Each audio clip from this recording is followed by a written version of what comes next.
क्या आप जानते हैं, मौत और भाग्य से कोई भी नहीं बच सकता, चाहे वो गरुड़ जैसा शक्तिशाली ही क्यों ना हो।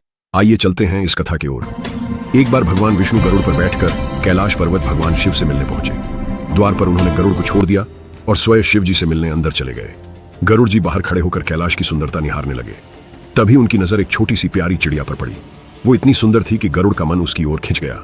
उसी समय यमराज भी कैलाश पर आए। उन्होंने उस चिड़िया को देखा और हल्की सी मुस्कान दी। ये देखकर गरुड़ को बड़ा आश्चर्य हुआ।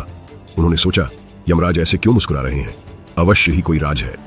इससे पहले कि गरुड़ यमराज से कुछ पूछते, यमराज जी भी अंदर चले गए। गरुड़ जी का मन व्याकुल हो गया। वो सोचने लगे कि इस चिड़िया की मृत्यु जरूर नजदीक है और यमराज इसे जरूर अपने साथ ले जाएंगे। दयालु हृदय होने के कारण गरुड़ जी से ये छोटी सी चिड़िया मरती हुई देखी न गई। उन्होंने तुरंत उसे अपने पंजों में उठाया और लेकर कैलाश से हजारों कोस दूर एक घने जंगल में पहुंचे। वहां एक ऊंची चट्टान की गुफा में उसे सुरक्षित छोड़ाए और संतोष के साथ वापस कैलाश लौटाए। जब यमराज बाहर निकले और चिड़िया को वहां न देखकर आश्चर्यचकित हुए, उन्होंने गरुड़ जी से पूछा, जब मैं अंदर गया था तब यहां एक चिड़िया बैठी थी, वो कहां गई? गरुड़ जी ने गर्व से उत्तर दिया, उसे तो मैं बहुत दूर, हजारों कोस दूर जंगल में छोड़ाया हूं, अब आप उसे नहीं ले पाएंगे।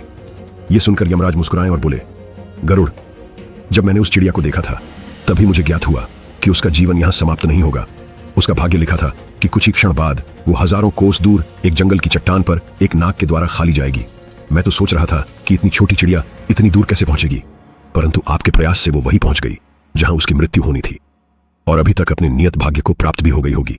गरुड़ ये सुनकर समझ गए कि मृत्यु और भाग्य से कोई नहीं बच सकता, चाहे कितनी भी कोशिश क्यों न कर ली जाए।